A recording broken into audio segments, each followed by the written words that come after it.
What a wonderful privilege it is to be here today. Thank you. I appreciate it. As I told the kids last week when I was talking to them, I said, I appreciate it. I'm the last thing between you and your diploma, but I said, I'm 50 and you're not, so you have to listen to me. They tried to. They really did a good job. Well, what I'm going to share with you today is, I can't say that it's my story, because it's a story that God gave me. And I became convinced a long time ago that my job is to simply tell the story of what happened. And it's a story about passion, and it's a story about perseverance, and it's all around following, what God put in your heart. It talks about it in 1 Corinthians. Each one of us are given very specific gifts. Some of us are going to be teachers. Some of us are going to be preachers. Some of us are going to be healers. I very much believe that each and everybody that we meet has something that allows them to be special, something that allows them to be great.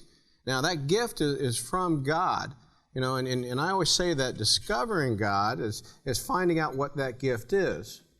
Experiencing God is when you live your life walking with Him by your side, doing that gift. Because a lot of times, a lot of us will figure out what that gift is and what that passion is. Let's just call it passion that's in our heart. But that doesn't necessarily mean that we're doing it, that we're taking that step of courage and pursuing it. And I do very much believe that there's some point in our life that each and every one of us, we start off pursuing a passion. And I'll be the first. I'm going to talk about myself today. We start off pursuing that passion, but how many times do we find ourselves settling for a paycheck? We go out to make a life, and we settle for making a living. Okay? Huge difference between those two. And when you find yourself in that position, and I was one of them, I mistakenly thought that the more money I made, the happier I would be in life. And I tell you what, the lessons that I learned in that, I was so far off on that. You see, there's three things I believe you get from your career. Okay? One, the reason that you're doing what you're doing is because you're growing. You're going toward a certain goal, a certain position, a certain aspiration. Number two, you're doing something that you're passionate about, that you truly believe in the cause or the company that you're working toward. Number three, you're doing it because you're getting paid. You're making a living. You have responsibilities. Now, as many of y'all know, there's different seasons in your life. If you find yourself in a season where you're blessed to have all three of them, hold on to that. Hold on to that and be thankful for it. Because most of the time, you'll find yourself in a position where you might have two or you might have one. And let me be the first to tell you, if you find yourself in that position, that what you're doing is not because you're learning and growing, okay? You're not engaged. Number two, you're not doing something that you're passionate about. But if you find yourself in a position, a stage in your life, that all you're doing, the reason that you're doing things on a day-to-day basis is simply before the money, I will be the first to tell you, no matter what that activity is, it is a long, long day. And there's a hole in your heart and your soul that no matter how much money you're making, it's never going to fill that. I love talking to little kids and asking them, what do you want to be when you grow up? And you hear the most beautiful things. I want to be an astronaut. I want to be a doctor. I want to be a football player. I want to be a dancer. I want to be a theater. I want to be an actor. No matter what it is. You know what's beautiful about that? Nobody has told them what they can't do yet. Nobody has said, you're too short, you're not fast enough, you're not smart enough. It's that passion that's in their heart of what they believe. So much of how we see ourselves and what we believe determines the life we live. It all absolutely starts up here. How we see ourselves determines our activities and every decision that we make. And when we believe in ourselves and we believe, quite frankly, in our Creator and what God put in our heart, that's when we're able to grow and that's when we're able to prosper. If you ask me when I was a kid, what do you want to be when you grow up? There was no reason for this, but I said, I want to own a restaurant. I want to be a cook. And I didn't come from a family of cooks and restaurants. We had a bunch of doctors and lawyers and all that boring stuff, it was out there. And my parents thought I was crazy. But you know what? That's what, I don't know why. That's just what I wanted to do. And the day I grew up in Jacksonville, and the day I turned 16, back then you couldn't go get a job until you turned 16. I cut grasses and all that growing up. I'd always worked, but this was my first real job. And there was a little pizza place in San Marco called The Loop. And I went and I filled out the application and I put on there, the position you're applying for, and I put the cook. And I got the call back. And I was so excited. And I remember telling my mom, I said, I'm going to work. I'm going to learn how to cook. I'm so excited. So I go there, I meet the manager, fill out the paperwork. He says, okay, come on, let me introduce everybody and show you your station. I said, well, fantastic. So he walks me through. He walks me through the front of the house, meet everybody, walks me through the kitchen, okay, meets all the cook, and then he brings me back to this dark little corner over here where the dishwashing machine is sitting. And he says, congratulations, you're our new dishwasher. And I said, I was so young, and naive. And I said, oh, I'm sorry, sir, there must be a misunderstanding. I did. And I had the opportunity. I said, I applied for the cook. And he looked at me, and this was a great lesson. He said, son, you have to work for what you want, okay? Now, I learned so many lessons, all right, because my head was down. Those first couple of days, I said, oh, man. I said, and, back then, this is my station in life. This is what I'm going to do. And my head was down for a few days. And then, one of the lessons I learned, if you're not doing something you're passionate about, bring passion into what you're doing. You want to change not only your station, your attitude, your continence in life, change the way you look at it. And quite frankly, when you change everybody and everything around you. When you become that light, even in that dark corner, it's amazing the power that God has given us to influence and impact everybody around us. Well, a couple days go by, my head's down, and I said, you know what, this isn't me. I said, I need something to lift me up. So you remember when we were younger, remember those old tape recorders? They used to be blue and yellow, they have the little handle on. And remember you had to push down, play and record at the same time? You had to wait for the darn DJ to stop talking, so you can get that song when, and I'm telling this to my daughter who's a teenager years ago. She's looking at me, Dad, why do you download this song? What's wrong with you? I don't know, I guess I was slow back then, honey. So I brought in my tape deck and I just put it above my dishwashing station. And I did it for my own edification, just so I would lift my spirits up. And sure enough, man, I felt great. I'm listening to Stones and Jimmy Buffett and stuff like that, and they said, you know what? Before I knew it, people started coming and hanging out with me. And then I said, great. Well, then I started timing things. Maybe we can help me do this. And we moved faster and faster. I was like, well, this is awesome. So the next week I brought these tiki lights. And I put these tiki lights all above the dishwashing station. I was doing it for myself. It was amazing how much I was learning about passion and about work. That very little dark station in the back. Well, so about a week goes by, and the manager comes up and says, John, he says, I'm so happy with you. He says, congratulations, you're going to get a promotion. I said, oh, thank goodness. And I'm saying to myself, I finally get to cook. He grabs me by the shoulder. He walks me through the kitchen again. I say, hey, to all the cooks. He brings me out the front of the house and says, congratulations, you're our new busboy. Honest to goodness story, okay? I worked my way all through high school. My dad left our family, and I worked my way all the way through college, okay? Never, and I worked in restaurants the whole time. Never, ever once was I allowed to cook in the kitchen. Never. The truth is, I had to open my own dang restaurant just so I could actually get in there and do it. Now, all right, so you talk to a lot of people, okay? And you find out, all right, what was that passion? What was it that you wanted to be? Now, I went on a healthcare career, okay? Something changed in my life that knocked me off of that passion, made me forget about it. And all of a sudden then I wanted to be the president of a big healthcare company, okay? Well, I worked toward that, and I think I was 42 years old, and I found myself, I was a president of $1.5 billion pharmaceutical company, okay? And I couldn't have been more unhappy. Could not have been more unhappy because it was the pursuit, it was the challenge that drove me there. And then once I got there, that wasn't what God wired me to be doing. And until you start to do that life, no matter how much you do it, you're like on a treadmill. That's not going anywhere. And I talked to so many people, and I asked two questions that I asked myself years ago. What is it that you would love to be doing? Okay? If you could take money out of the equation, if you could take risk out of the equation, and quite frankly, take age out of the equation. Okay? It's never too late to pursue your dream, by the way. Never. What would you be doing? Now, it has to be occupation. You can't say, I'll be sitting on the beach drinking margaritas all day. Okay? You got to be doing something productive, right? And they'll say, I hear the most beautiful things. And most of the time it revolves around other people. It revolves around kids. I want to be a teacher. I want to be a coach. I want to pour into other men and women. I want to help them grow. And I'll ask the question that I ask myself, why don't you go do it? Why? Just that simple. Why don't you go do it? And the answers are the same thing that I said 10 years ago. I'm too old to do that. You know, I've got a great career. I have a mortgage payment. You know, I got kids in school.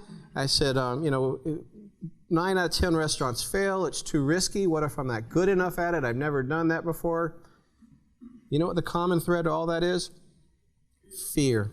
Fear. God bless you. It's fear.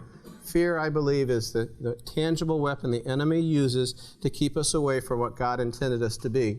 2 Timothy 1:7 said, "For God did not give us a spirit of fear, but one of courage and strength and perseverance." And when you listen to those words of fear, you know how you hear fear? The onset of fear is worry. The onset of worry is doubt. And you think about all those things I just said, it's doubt. Doubt is underpinning behind all of it. And you start to doubt, not quite frankly yourself, you doubt those things, that wonderful gift that God gave you to be great at. And you can't listen to those lies. You can't. If it's in your heart, it's from God. You know why? The word heart is used 892 times in the Bible, third only to God and to Lord.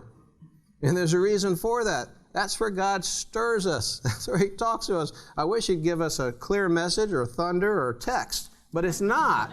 You know, He stirs our heart. It's our job to align our heart to His Word so that we can hear it. And sometimes you need a wake-up call. Okay? Something needs to shake you up. Okay? Mine came in 2005. I just rediscovered Christ in about 2003, 2004. You know, and I'm going down it, and it's so funny, the sequence of this, but it's really not. You ever heard of Kierkegaard, an old theologian, 19th century?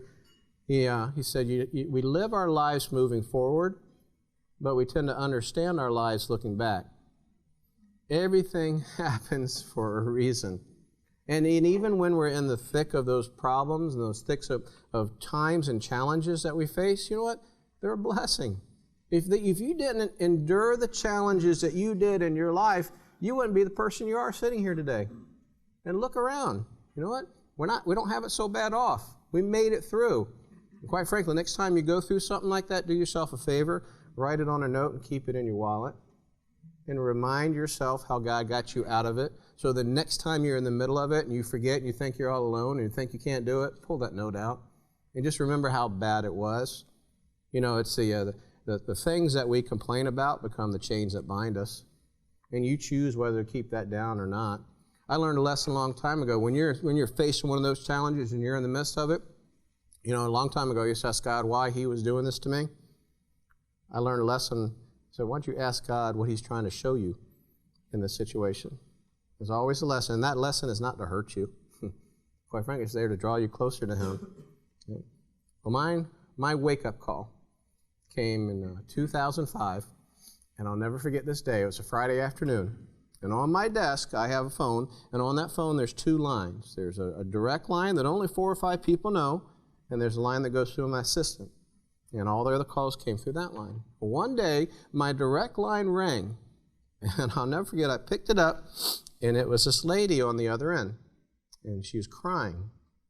And I'll never forget the words she said, Mr. Rivers, I'm so sorry to hear about your daughter. Now, my daughter, Cameron, was in kindergarten at the time. And I said, what happened? What's wrong with Cameron? And she said in her tears, she says, her terminal brain tumor. Okay. Now, I hung up the phone with this lady, okay, and it took me about 20 minutes to get a hold of my wife. Okay. Now, here's some irony. Right? All those years in healthcare, guess what I was leading? I was leading the cancer department of a pharmacy that treated kids and patients all over the world. Never until that very single moment did I have any appreciation for what it must be like to have somebody that you love going through something like that. You know, and I learned 2 lessons in that. You know, I always tell people, if money can solve the issue, it's not a true problem.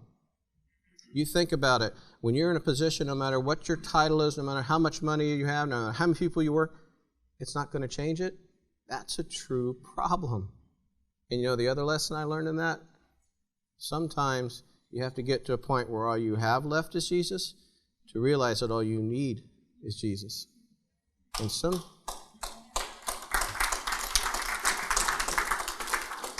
I got a hold of Monica after that 20 minutes.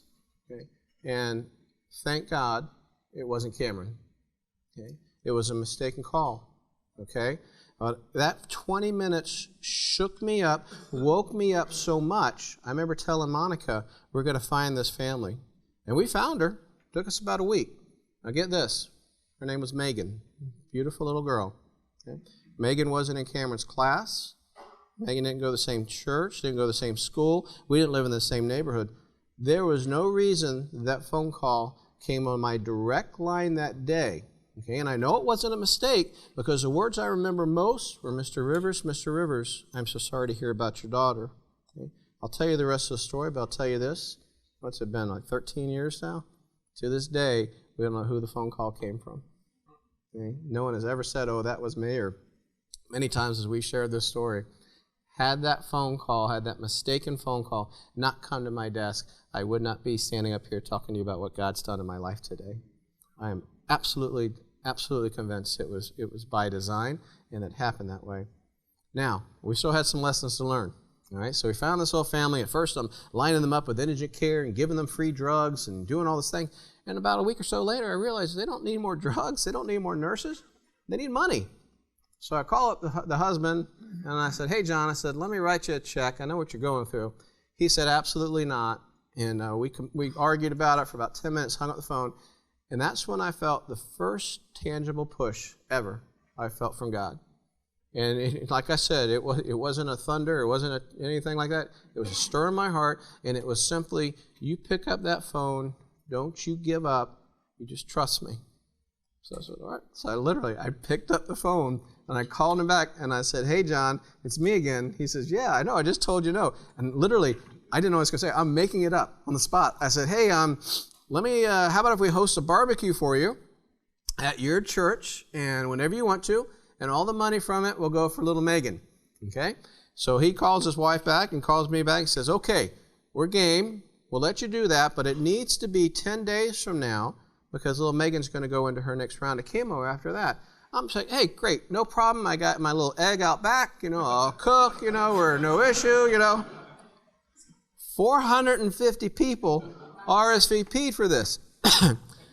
We didn't have the equipment. We didn't have the know-how. We didn't have the storage. And by the way, I'm running this big company. I got a real job that I'm doing over here, okay? That's when God showed up, okay? God showed up. It was amazing, and sometimes, for you to really appreciate His full glory, you got to get to that point where you can't take credit for what's happening. You got to get to that point where nothing that you're doing is behind it. And I'll tell you what, I remember one day my wife called me up and she says, you better get home. And I said, what's for? She says, you'll see when you get here. So I get in my truck and I drive down home, down I-4, come up and I'm pulling into our driveway and I screech on the brakes. And in my driveway, there's this big trailer smoker, okay, that's parked like from here down to the end of that column. Okay, there's huge big barrel ones, and it had a yellow sticky on it.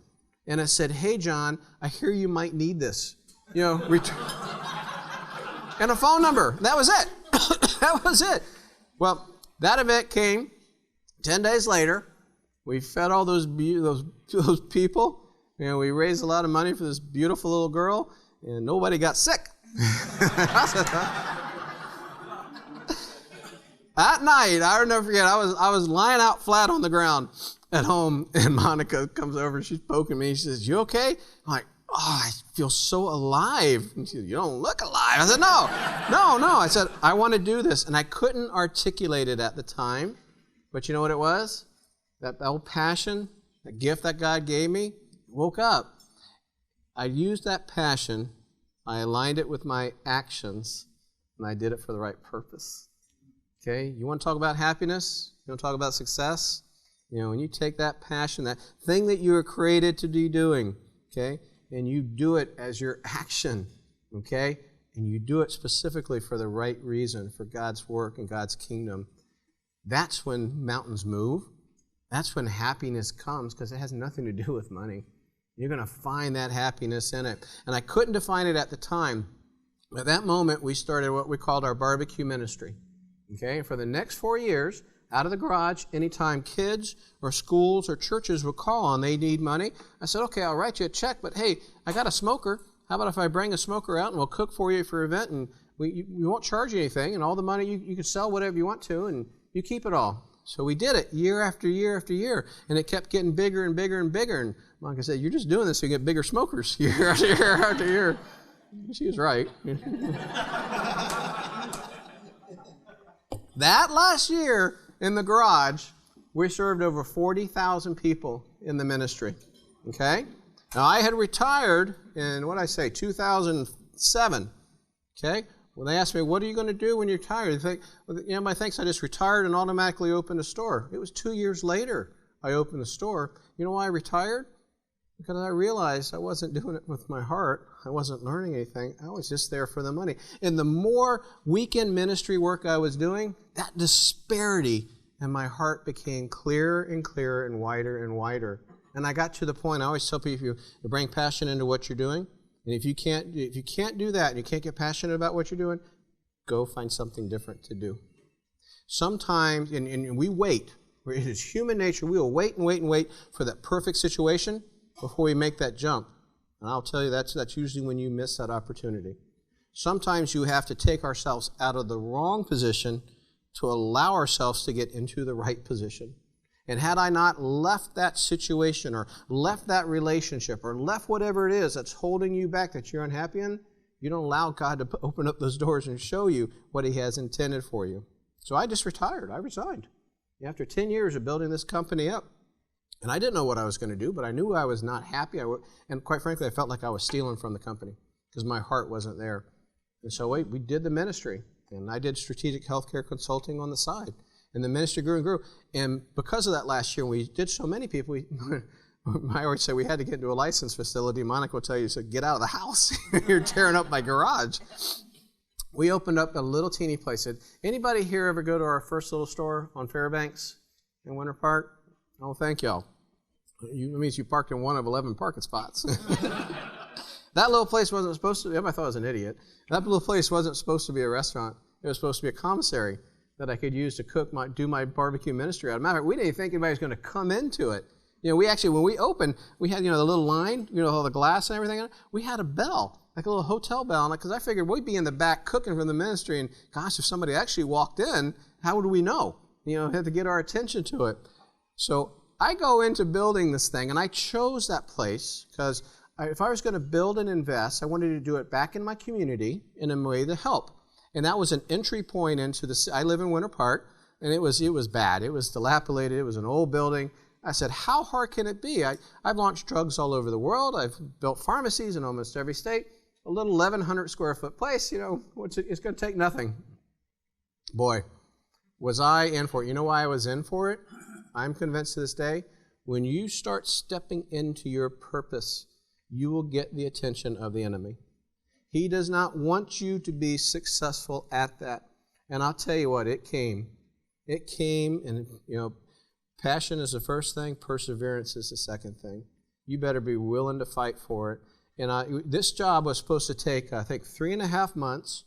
We had quotes from all of our builders and our consultants and equipment people. It was supposed to cost $188,000. 6 months later, over $500,000 of our family capital poured into this. And my contractor, God bless him, walks off the job, stops working because he was in a negative cash situation. Right? I'm at a complete standstill. By the way, did I mention to you, this is in 2009. Okay? All you financial planners out there, remember this here, right? All the money that we had from retirement, right, we put into mutuals that were down 60%. We built this great, big, beautiful home. I hate debt, so I put a lot of cash and capital into it. The moment we moved into it, we were upside down. I put aside a little over $500,000 just to have for the family. Okay? We were down, my wife and I were literally, we found ourselves after 20 years of marriage, we were down to 60 days of cash. Okay? 60 days of cash, and we didn't know how to get out of this situation. The whole thing was at a stop, and it was so far outside of my control. Now, here's where temptation steps in. Right? I get a phone call. My old boss, my old CEO, who I love this man, He was my spiritual mentor, and he was my business mentor. And he knew what I was going through. And he was buying 3 specialty pharmacies. He said, John, we're going to combine the assets here in Orlando. Would you like to be considered to be CEO of it? Okay. Now, this happened on a Friday. And thank goodness I had the fortitude and the fear to say, let me ask my wife about it. And pray about it this weekend. Okay? And I'll call you on Monday. And I'll tell you what, something happened. That Friday, my spirit was up here, because it seemed like here's a blessing. Oh, thank goodness to get me out of it. By Sunday, my spirit was down here. And you know why? It's a great litmus test. Was I going back to learn? No. Was I going back because I was passionate about it? Nope. Was I going back for the money?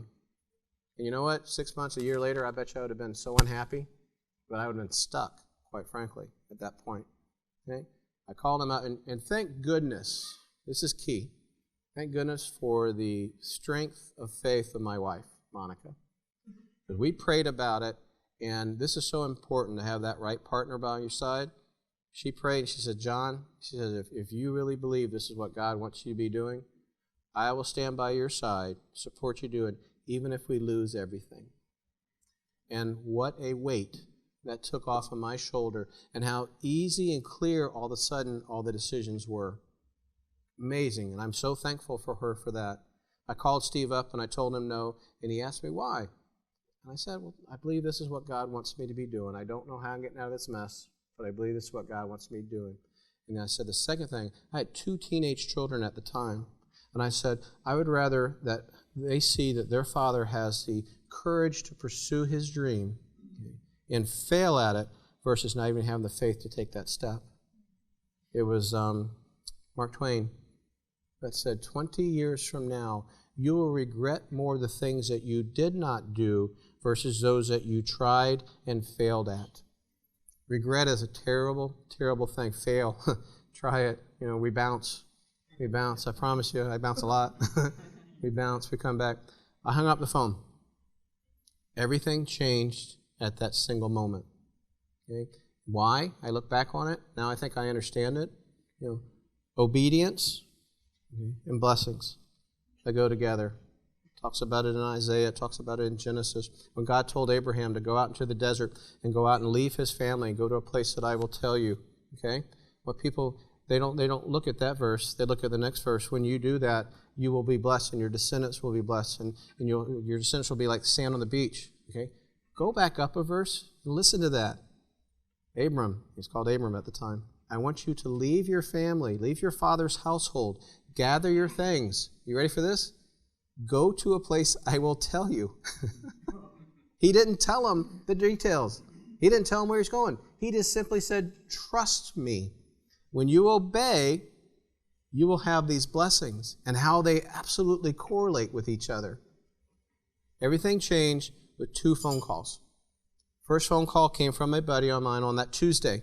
Okay? He runs a Bible study where all these guys get together on Tuesday morning. Calls me that afternoon. There's a guy in the Bible study who lives in Maitland. He's got a fetish for some little coffee place in Winter Park. On the way up to Bible study, he goes by, gets on Fairbanks, goes to I-4, and goes up to it. That particular morning, he's sitting in the Bible study, and he's a mess. He's just all shaken up. And my buddy says to him, he says, what's wrong with you?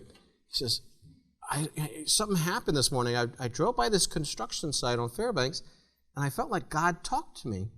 And my buddy says, what did he say? He says, he told me that the guy who's building this thing is in trouble, and he needs help. And my buddy says, he's in big trouble. He needs lots of help. Okay, you ready for this? The guy's name was Brad. Okay? His last name was Watkins. Right?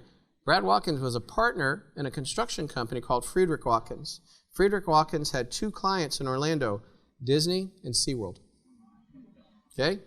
Brad Watkins and his company step into my life. Okay, you ready for this? They get us open, okay, CO and open, without ever taking money for it, 59 of the 60 days before we ran out of cash. Okay? And never took a penny for it, because God stirred his heart that morning. Second phone call came just a few days later. We're on the weekend. We're driving back from the beach.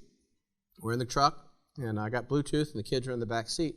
And I'll never forget this. I look down, and there's a voice message from a 404 phone number. And I remember saying to Monica, who's calling me from Atlanta? And I hit it. It was on speaker so everybody could hear it. And it said, Mr. Rivers? He said, this is Dan Cathy. He says, I work for Chick-fil-A. I'm like, you don't work for Chick-fil-A. You own Chick-fil-A. He says, I just had your brisket and your sauce. He said, that's the best thing I've ever had. He said, I felt God told me I'm supposed to step into your life, that you might need help. I just want to make myself available. So he gives me his home number, his cell number, his assistant's number. I'm not in the restaurant industry, okay? Out of the complete blue. I guess if you're Dan Cathy, you can find out who anybody is, and get to him. Now, I'll tell you what. Oh, you want to know how he got my product? This is the crazy part. Friends of his were down that weekend. They went to a ministry event that we did for one of the churches. We had leftover food, okay? And I always tell everybody, take anything you want home. They wrapped it up. They were going to a dinner party up in Atlanta. They hit traffic, were running late for it, couldn't cook the thing that they had planned. So they took my brisket, put it in the microwave, put it on the table, and Dan and Rhonda had it on the table there. Yeah. People ask, well, how can you plan to build your business? Like, you better pray, buddy.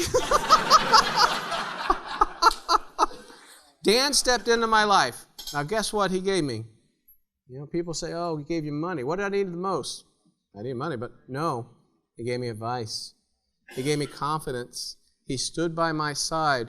3 things you can give people: your time, your talents, and your resources. You want to get them off your doorstep the fastest, you write them a check. You want to help them grow, you pour into them. You share your time, you share your experiences. He was there to answer any question. Boy, I had a lot of questions. What do we do? He stood by me. I got him a text from him this morning. He's on the way to Barcelona. I wanted to say goodbye before he left town. He continues to stand by my side. And it was a valuable, valuable lesson. You don't have to be rich. You don't have to be wealthy to make an impact in somebody's life. You just become available, and you share one of the greatest gifts that God gave you, and that's to give people confidence. Give people confidence. Lift their spirits up by just words. That's all it takes is word. God created the whole universe with a word. Imagine what we can do with it, just for each other. We're coming up to opening. I remember asking Dan, I got to have a performer. I got to have a P&L. How much should we be doing in this? And I remember telling you, it's only 11. It was so small. This place was so small. He said, barbecue. He said, you do, $1,500 a day. You'd be doing market average. You do $2,000 a day, John. He said, you'd be doing great. So it was October 26 in 2009. We were down to 1 day of cash. We didn't have money to advertise. We didn't have money to buy promotions and do things. All the equipment we had was used. It was breaking down. We had no idea what we were getting into. All we could do was pray and unlock the doors. And I remember standing around in a circle. We all held hands about 10:55, and we prayed that God would bless our business, and we unlocked the doors. And that's when it started happening. At first, it was friends and family started coming in, and they knew what we were going through, so I was so thankful. And then, this was an important lesson. It was all the people that we had served in the community. You want to grow your business, you serve your customers. That's how you grow your business. Third, it was people we didn't know who they were, and they came in, and they started just piling in, and more, and that line wrapped around the building, and we were so flat-footed. We had no idea what we were doing. We closed the doors at night. Okay? First day we ever had as a company, we did $3,500 in sales. Okay? To this day, that remains the lowest day in sales we've ever had as a company. That first year of that little teeny place, we closed at over an average of almost $12,000 a day in sales. When I said earlier, it's a blessing when God allows things to happen that are so far beyond you, because then you realize it's nothing to do with you. We're now blessed. We have 15 stores. We got 1,000 wonderful people on our team, and it is our job to make sure that everybody understands we started this as a ministry, and the only reason that we're successful is because we run this thing like a ministry, and we keep God in the center of it. And one of the most important things that I teach them is that when you're serving a brisket sandwich, you are never just serving a brisket sandwich just to make a profit or for business deals. You are having the opportunity, every single brisket sandwich you serve, you have the chance to impact somebody's life. Be it from the profit that we take and we put back in the community, or quite frankly, the biggest challenge I get them is that lesson I learned from Dan. You have such an opportunity every single day to make an impact on somebody's life. And so many times we think to be significant, We have to go out and build a pharmacy or build an orphanage or go across seas to do God's work. You know what? You have the opportunity. It presents itself to you, not just the people who walk in, but the people that you're sitting side by side with. Pour into their life. Ask them how they're doing. Share your love with them. Show care. Lift them up. Give them a compliment. You know, those little things have the amazing power to impact and change somebody's life. And never, ever, ever underestimate that. Thank you. I will close. We missed it by just a little bit. I will close with one of my favorite sayings. Nelson Mandela quoted this in his acceptance speech years ago. He said, our deepest fear is not that we are inadequate. Our deepest fear is that we are powerful beyond measure and capable of doing all that we are called to do. It is our light, not our darkness, that frightens us the most. I pray each and every one of you listen to God's word and you have that courage to pursue the dream that He put in your heart. And I pray that you never, ever, ever underestimate the impact that you can make on somebody's life just with your kindness. Thank you very much, and God bless you.